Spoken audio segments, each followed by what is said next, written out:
Good morning. कैसे हैं आप सब? आज हम बात करेंगे वर्क डन इन आइडियाबेटिक प्रोसेस। पिछले क्लास में हमने बात किया था आइसोथर्मल प्रोसेस में वर्क डन कैसे फाइंड आउट करते हैं। इसमें हम बात करेंगे आइडियाबेटिक प्रोसेस में वर्क डन का इक्वेशन हम कैसे निकालेंगे। तो सबसे पहले तो हम जानने की कोशिश करेंगे कि आइडियाबेटिक प्रोसेस है क्या। तो ये कहता है एक प्रोसेस है। आइडियाबेटिक प्रोसेस क्या है? That process in which there no exchange of heat take place surrounding and system between surrounding and system। मतलब कहता है there no heat exchange from surrounding to system और सिस्टम टू सराउंडिंग। ये क्या कहा? यानी नो हीट एक्सचेंज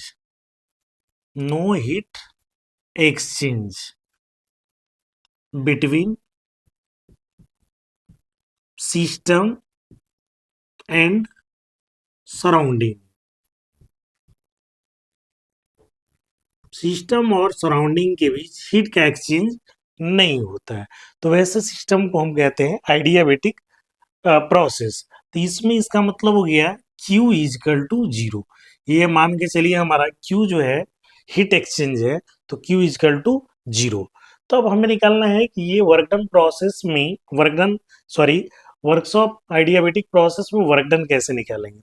तो आइडियाबेटिक process जो होता है पॉइजन लॉ को फॉलो करता है। आइडियाबेटिक जो है आइडियाबेटिक प्रोसेस फॉलोज किसको करता है? हमने भी बताया follows Poisson law.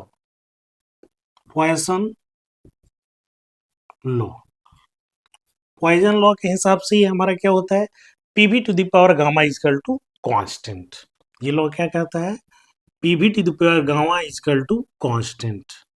PV to the power gamma is equal to constant है, यानी गामा क्या होता है? गामा इजकल टू होता है सीपी अपॉन सीबी। यानी दो स्पेसिफिक हीटों का ये अनुपात है गामा। ठीक है, यहां तक तो क्लियर है। फिर हम यहाँ बात करेंगे इनिशियल टेम्परेचर, यानी mu moles of ideal gas के लिए। Mu moles of ideal gas के लिए हमारा इनिशियल टेम्परेचर जो है, मान लिया हमारा कितना है? T1। ठीक है, प्रेशर हमारा है P1। और हमारा प्रेशर हो गया, वॉल्यूम कितना हो गया हमारा? वॉल्यूम हमारा हो गया V1। यहाँ तक कोई दिक्कत नहीं। अब यह कहता है कि आफ्टर आइडियाबेटिक एक्सपेंशन के बाद work done by gas. After adiabatic expansion के बाद हमारा पैरामीटर चेंज करेगा। तो हमारा जो फाइनल टेम्परेचर होगा, फाइनल की बात करेंगे, फाइनल टेम्परेचर हमने मान लिया ये T2 हो गया। प्रेशर कितना हो गया? प्रेशर हमने मान लिया P2 हो गया। और वॉल्यूम कितना हो गया? वॉल्यूम भी मान लिया हमारा V2 हो गया। तो आफ्टर आइडियाबेटिक एक्सपेंशन होने के बाद वर्क डन बाई गैस के द्वारा क्या वर्क डन किया गया? वर्क डन बाई गैस के द्वारा हम वर्क डन निकालेंगे। तो वर्क डन का वही same formula W is equal to integration V1 से V2 तक, और ये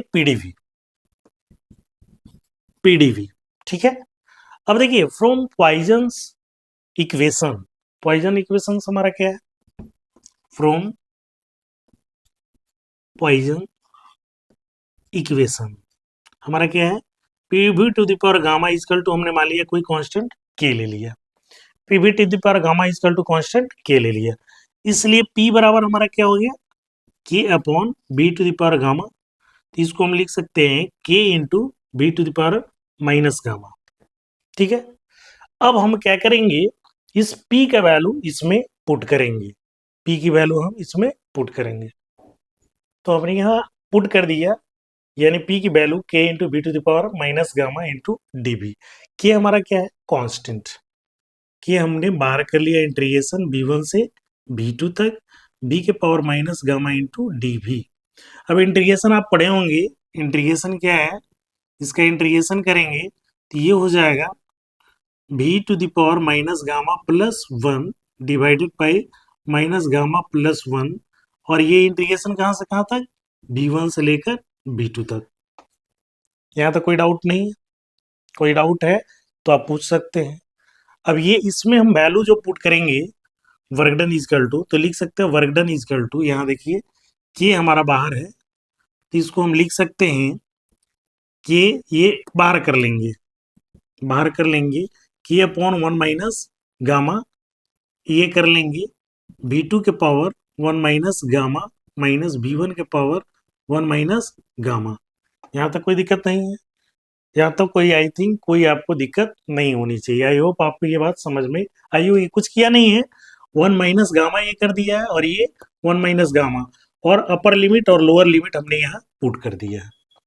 ओके, अब बट हमने एक इक्वेशन पढ़ा है एडियाबेटिकली पॉइजन्स लॉ के हिसाब से कि P1 V1 के power gamma is equal to P2 V2 के पावर गामा, ये हमने पढ़ा है।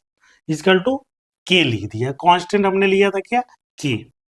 ठीक है, अब इस के की वैल्यू हम पहले हम ये कर लें 1 माइनस गामा, इसको मल्टीप्लाई कर दिया, मल्टीप्लाई के इंटू V2 के पावर 1 माइनस गामा माइनस के इंटू V1 के पावर 1 माइनस गामा।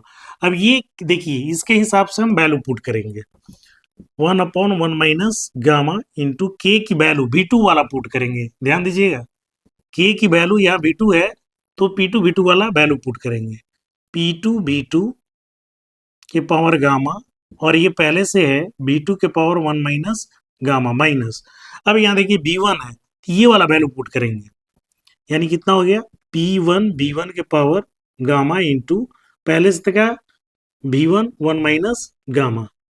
जब आधार समान है तो पावर आपका जुट के कैंसिल होगा, यानी ये हो जाएगा 1 अपॉन 1 माइनस गामा इंटू ये क्या हो जाएगा P2 V2 minus P1 V1, यही आएगा।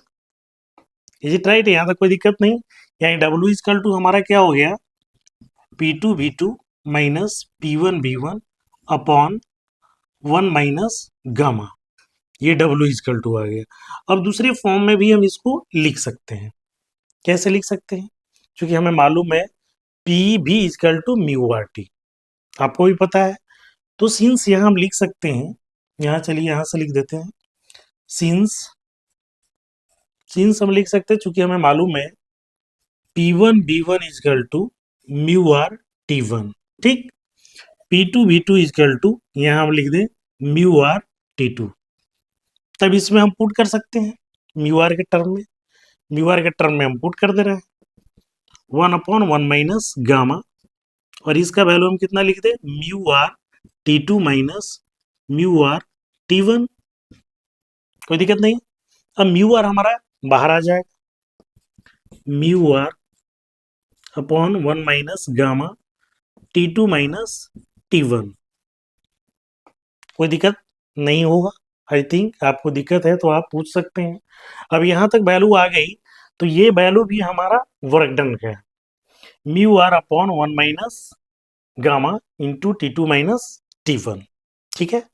अब ये फाइनल हमारा जो इक्वेशन, ये भी हमारा एक इक्वेशन आ गया वर्क डन के लिए आइडियाबेटिक प्रोसेस में। तो ये इक्वेशन और ये इक्वेशन और ये इक्वेशन सारा आपका बराबर है, तो लिख सकते हैं पीवी के टर्म में पूछेगा तो W is equal to P2 V2 minus P1 V1 upon 1 minus gamma. अब दूसरे टर्म में पूछेगा टेम्परेचर के टर्म में तो W is equal to mu R upon 1 minus gamma into T2 minus T1। कभी कभी ये बुक में चेंज रहेगा, चेंजेस क्या रहेगा, अब ये चेंजेस हमें क्या रहेगा म्यू आर, ये रहेगा T1 माइनस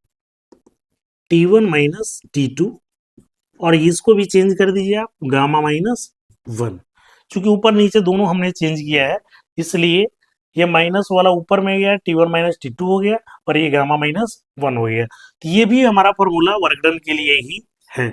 तो इस तरह से हम ये आपका आइडियाबेटिक प्रोसेस में वर्क डन का इक्वेशन आसानी से निकाल लिया।